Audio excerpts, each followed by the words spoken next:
Good People, Good Things, a podcast all about putting the spotlight on the special people who do good, fun and creative things with a desire to make a positive impact on the well-being of individuals and communities at large.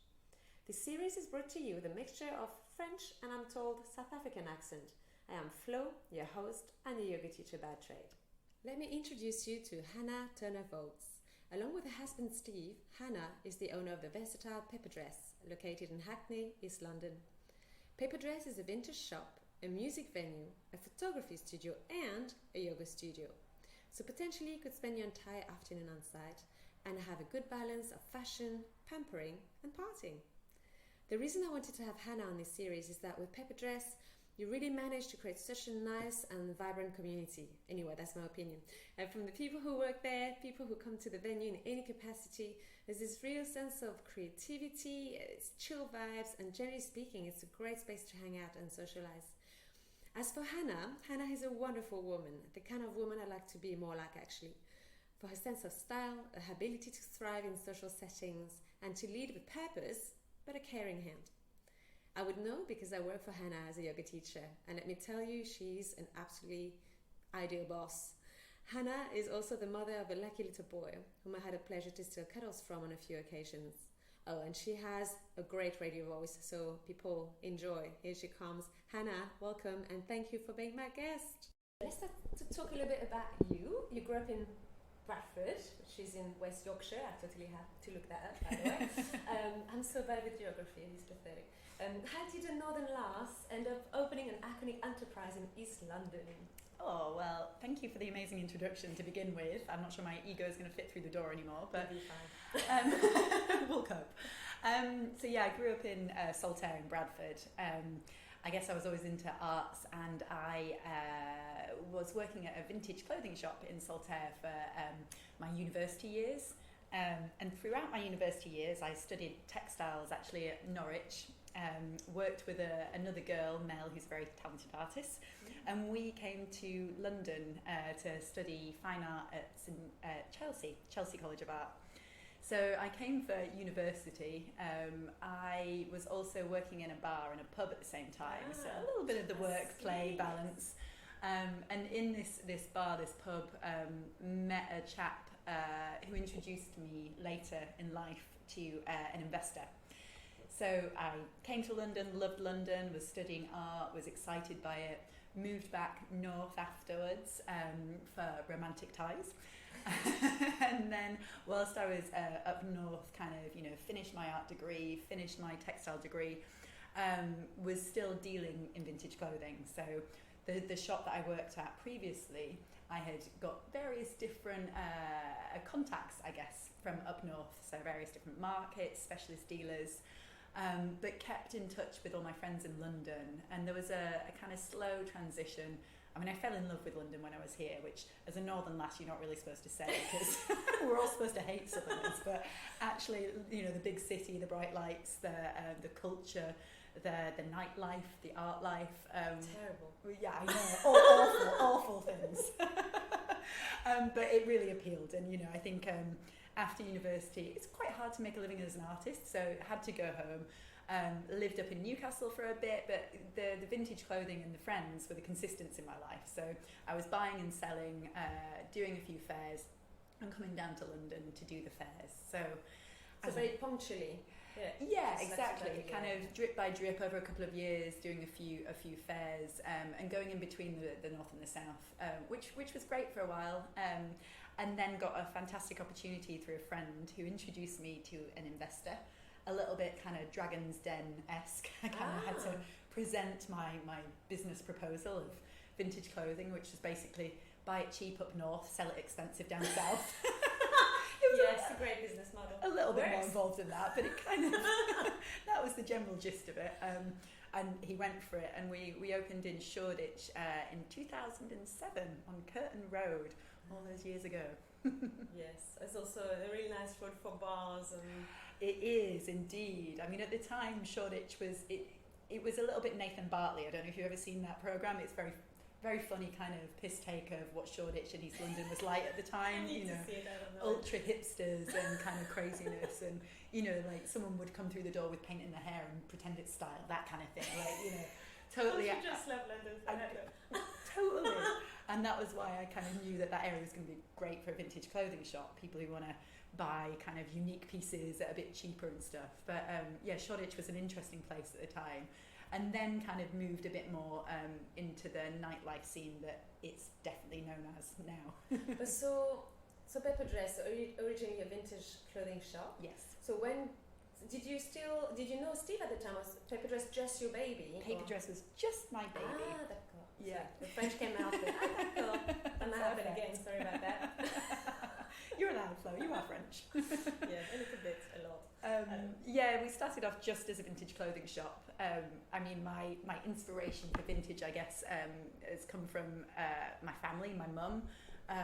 We have a house full of antiques and textiles. I saw on Instagram a few times. Yeah, she's a stylish lady, and I guess that's where a bit of my passion for it came from. And so I think buying and selling vintage was always intrinsically in my blood from there. But we started off just as a shop in Shoreditch. So when did the bar come along? I think it was 2011, so it was 4 years after we opened. So it was just my baby to begin with, just selling vintage clothing. Then I think we started doing coffee. I mean, I guess the backdrop for this is that the financial crisis happened and things got a little difficult. Yeah. So we started innovating in different ways of making money. So first the coffee shop, then we started doing events. We started doing, say, getting a band in for a Valentine's night.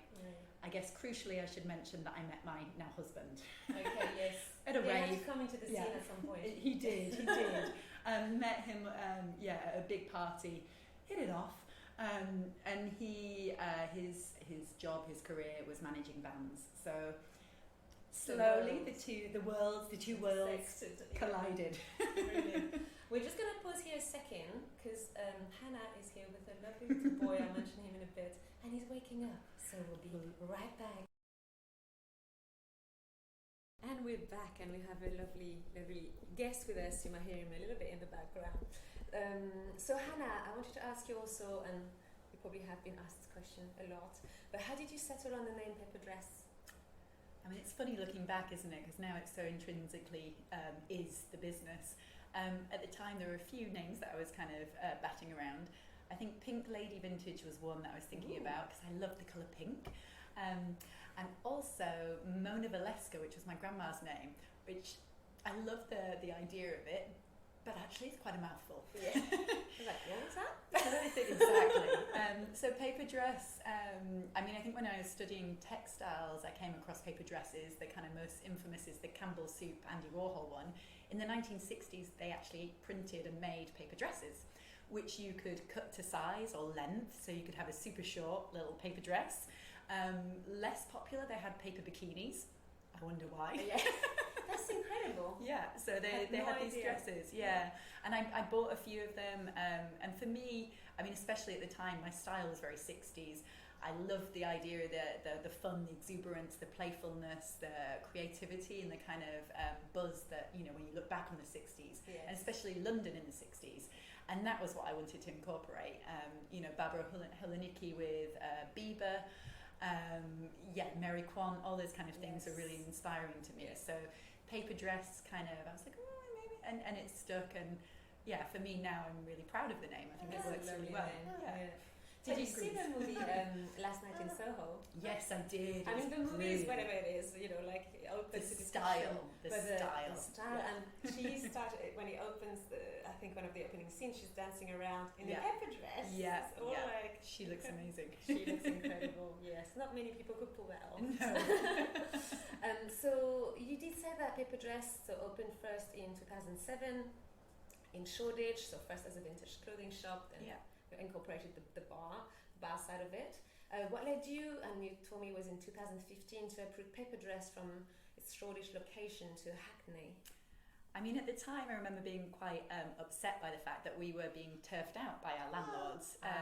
as often happens in London, you know, areas get trendy, they want more rent as landlords, and they kind of squeeze out the creative industries or creative businesses that made them cool the first time. But I must say, the landlords had to buy us out of the end of our lease, which gave us a little bit of money. We found a new spot in Hackney. We were semi-headhunted, which was quite nice. The landlord wanted us there. And actually the money that we got as part of the deal allowed me to buy out my investors. So I managed to break free of the investors, which was really liberating and financially, obviously, a bonus. So the move at the time was scary. It felt like it was a new area, Hackney Central. I knew Hackney well, but I didn't know Hackney Central that well. And like everywhere, it's an area that has improved in lots of ways, changed in lots of ways. There's a few other live music venues now in the area, which is great, a few more vintage shops. So yeah, we were sad at the time, but actually it was a brilliant move for us. And the new destination has 2 floors, which my partner, husband Steve, who does the music side of things, was very excited about, because it meant that we could kit out the upstairs as a venue. Previously, we had one room where we moved all the clothes away, brought all the music equipment out, and it was hard work. So it was nice to be able to leave that behind and have a space that was solely for the music. So there's still a transition that happens, especially downstairs. The clothes get put behind the magic red curtains and tables get brought out. Yeah, exactly. But it's nice to have the upstairs, which is now dedicated, and the sound is much better. And the all sound that is kind of good. stuff. I can tell.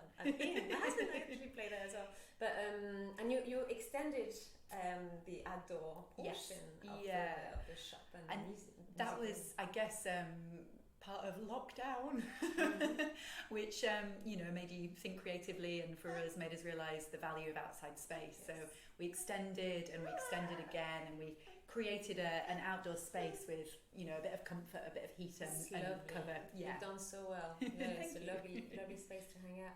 So you're married to Steve, says the other half of the address. How's it like to be married to your business partner? Wonderful. Smooth. It's, always. I mean, luckily he's pretty relaxed. I'm not too bad. So I think we make a good partnership. Definitely. We do talk a lot about the business when we're not at the business. But the joy of enjoying what you do means that's okay. I think, if I hated my job and I was talking about it all the time, that would be tiresome and boring. But most of the time, it's an enjoyable subject. And we have complementary skills, I think, that help fill in. I guess like any partnership, like any marriage hopefully should be, we work together, but we have different strengths. So yeah. So Steve is more in charge of like managing the bar and the music, gig, and you're more in charge of the shop and the yoga. That helps as well, to have defined roles, and then but really nice to just have somebody to bounce ideas off. He helps a lot with especially the marketing and stuff like that. I am definitely HR, so he's great with paperwork. He does amazing things with applications. So I think we have our defined roles, but we kind of have a little input on each other's roles too. But it's kind of nice that it's definitely you feel like the vintage clothing shop. It's definitely my baby. Exactly. Yes. Still is. It's important. Very important. For sure. Completely random question. What is your go-to drink on a night out? I mean, I'm not an exclusive girl when it comes to drinks. I do like a good lager. I mean, we've got a million different pale ales, but I must admit I'm a crisp lager pilsner girl, or a margarita.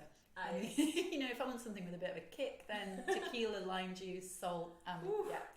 Yeah, baby.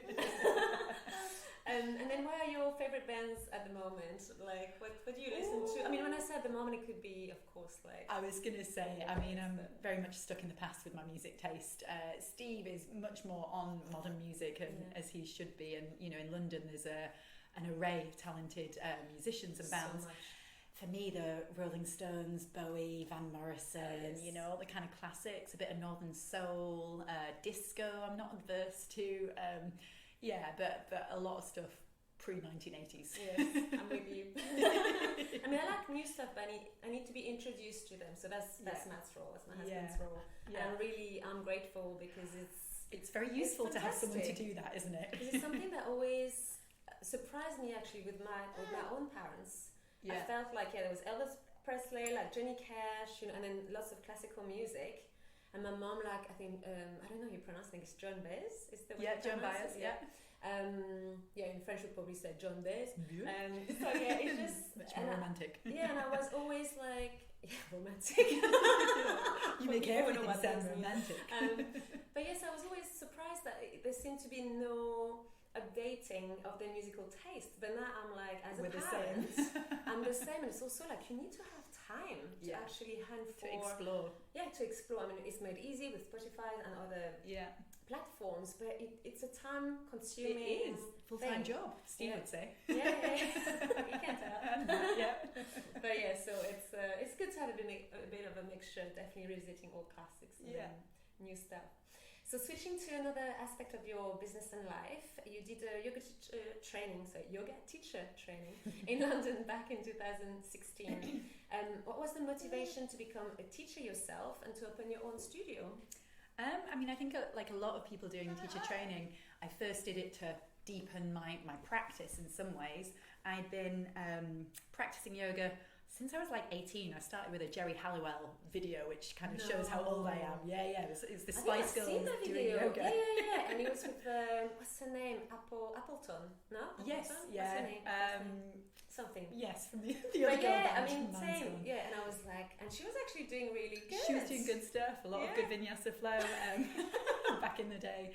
But that was what got me into it really early on. And so I've been practicing for a really long time, gone to lots of different gyms, studios, discovered, and it's Yoga on the Lane where I did the training, and they were brilliant, and I really enjoyed the training, but it was more to, do fancier postures, if I'm honest. I wanted to do so no interest in teaching at first, just like a more immersive experience. And then once kind of on the course, kind of finding out a bit more about the philosophy, the idea, the traditions behind it, deepened my practice in a way that I didn't imagine, and gave me more of a thirst for the knowledge of it rather than the physical practice. And I love teaching. There's a joy of teaching in the same way that when you practice, you have to be mindful, you have to be grounded, connected, you have to be present, and all these things that you get from going to a class, hopefully. A lot of those things anyway you get from teaching. So I was like, win-win. I can teach. I have a bit of extra space upstairs, and I can make a yoga studio. The next door property became available, and I was like, this is fate, isn't it? It was a month later, and a bit like everything, I think if you think too much about it, you don't do it. And so there's an element of bravery and an element of stupidity in terms of starting your own business and doing a new venture. And I was just like, let's go for it. It's there. Let's do it. So we opened the yoga studio. When was that? 2017, I think. Yes, I remember, because I did this little interview with you. Like, I was recommended, and it's like I didn't know at the time when I met Hannah that I was pregnant. So, and I was like, I met up with you and talking about working for the studio and stuff, and like a month later I'm like, Hannah, I'm really sorry. I really enjoyed being here, but I'm off. I'll be off in a few months. You were worth waiting for. And Hannah also was really kind to just let me come back, which is not always easy, like when you've taken some time out, some people kind of cover for you and stuff, so I'm really grateful to still be part of that community. Talking about community, Pepper Dress has a very distinctive identity and is very community based. Twice a week at the moment, so we have the regular schedule, of course, but you also find community classes that are made more accessible through discounted rates, and you also launched a free class for musicians. Steady throwing state. That's the throwing phase. It's fine. So you launched a free class for musicians, and that's on Wednesdays, and that's lunchtime, 12:30 to 1:30 if you're interested. You also recently received funding through the Save Hackney High Streets grant, which translates into the studio being able to offer free spaces to people who need it, but wouldn't be able to otherwise afford it. So you always open as well, so I'm a bit distracted here. You're also always open to use the space to have what kind of ideas can be implemented to use the studio. And is it an aspect of paper dress yoga that holds a special place in your heart? Do you want my man, boy? He looks Maybe. alright, He's on my lap. I don't think he's see super how we happy go. and chuffed about it. I mean, for me, it was really important to create a space that's welcoming for a diverse community.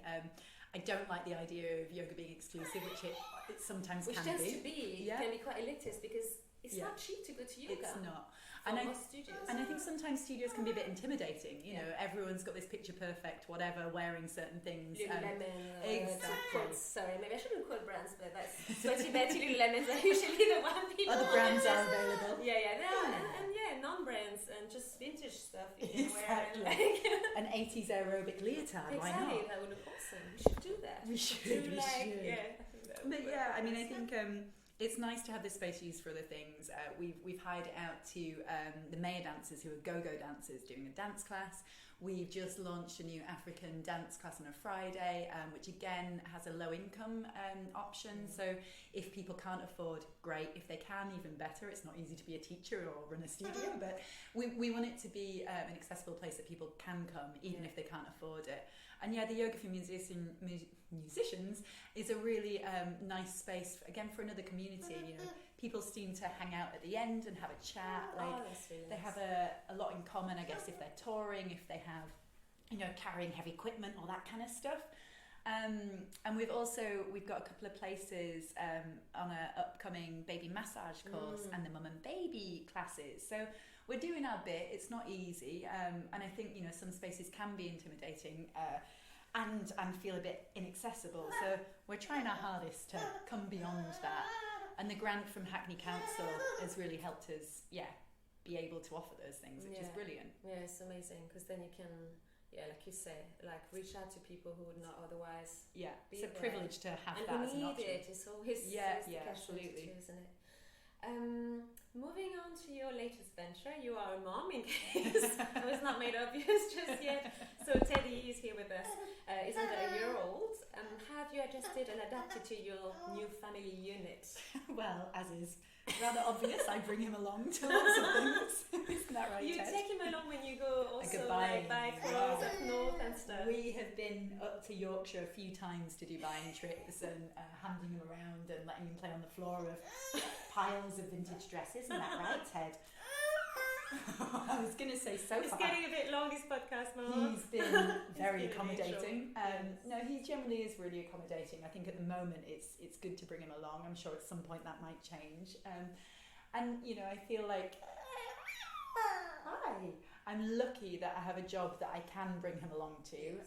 You know, he's often on reception with me, not in the yoga classes, but unless it's mum and baby. Unless it's mum and baby, which Flo very kindly covers sometimes. But yeah, he's a lot of work, but definitely worth it. And yeah, it's combining my two babies. Paper dress number 1. Sorry to call you number 2, Teddy, but you are coming later in my life. It's chronological order, not like that affection. Yes. But no, he's a joy to have around, and he tends to accompany me on whatever I'm doing. Yeah, so, I think that's what mom needs to do anyway when they want to.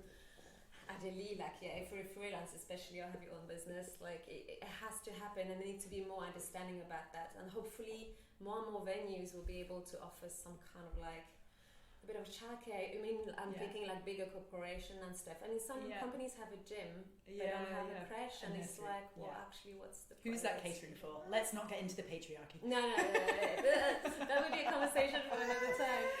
Still talking about motherhood. What have the challenges been? So you were saying juggling, but conversely, what revelations perhaps have you stumbled across? Ooh, revelations might be a strong word, but it's I don't know for you, but especially with Nina, who's my first, I would look at her, I was I can see the universe in her eyes. I went all lyrical and poetic, and it was very humbling, and I think I would start to see the world a little bit more through her eyes. Yeah. I think there's a real beauty in rediscovering kind of youth and innocence, and I mean I feel a huge sense of gratitude, joy. I think I guess it's interesting. I think having a business and practice yoga has been really useful. You know, like I said earlier, that sense of being present and grounded. You've got to do that if you've got a baby. Trying to respond rather than react, which isn't easy when he's just got teeth. But yeah, all those things I think were a useful preparation for having a baby. But I think, I mean, just the pure unadulterated joy, you know, he's hungry. Right now he's hungry. He's feeding. I'm slurping. How dare we? Just focus. But just, they're so responsive and kind of in the moment, which is incredible to see and be reminded of, which is great. And seeing such an amazing thing grow and develop.